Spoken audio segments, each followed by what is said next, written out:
In this week's Torah portion, we have that famous encounter between Joseph, Yosef, and his brothers.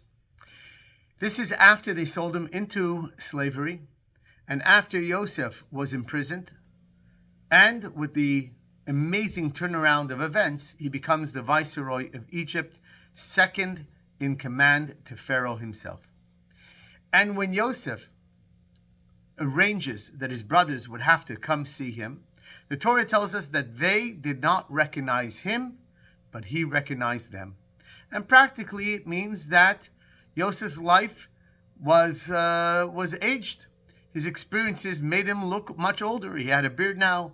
When he left his brothers, he was just a young lad at 17.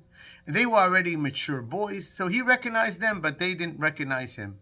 And the fact of the matter is, many times we see people on a daily basis, but when we don't see them in their environment, or we don't expect the person that we see on a daily basis to ever look like this. For instance, the person who's the cashier at Publix, all of a sudden you see them somewhere else. You're trying to rack your brain to actually know where you saw them. So they didn't recognize Yosef, but Yosef recognized them. But there's a far deeper meaning, a message to the Torah. The Torah is telling us that this is really the core of the Jewish problem.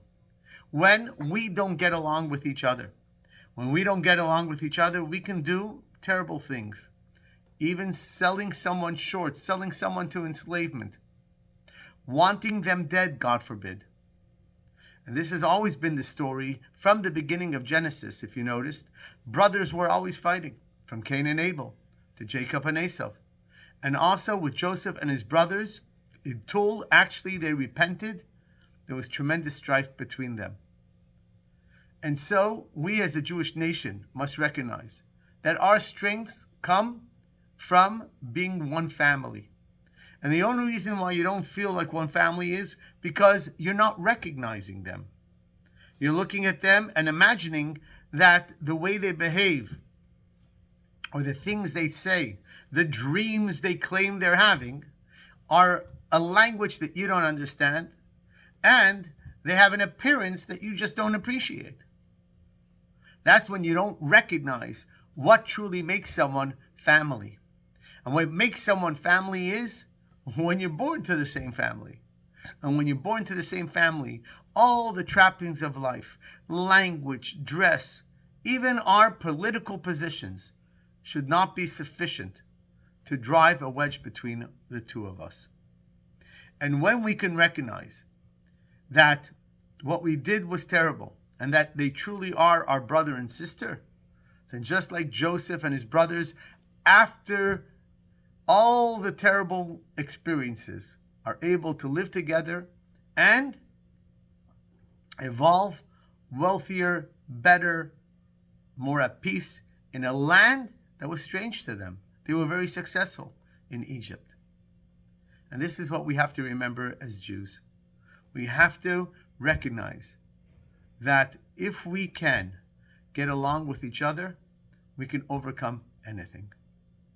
The other unfortunate part is, just like we have to recognize who are truly family, we also have to recognize who's not only not family, but unfortunately an enemy. Because if you don't recognize that, and you keep convincing yourself that as long as I behave in a certain way, everyone will want to be my family member. And that's not true. There are some people that simply don't want you to be. It doesn't matter where you are.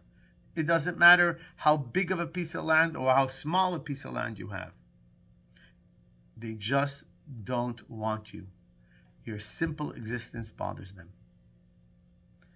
And if that's the case, then you need to make that difficult decision that either you keep them very far away or you eliminate the threat to your mishpacha, to your family. We do anything to protect our family, and that's what we have to do. So take a lesson from Joseph and his brothers.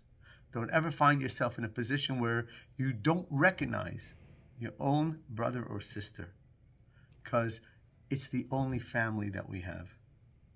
and spend your time of discernment recognizing who are not only family, but they're not your friends. Good Shabbos.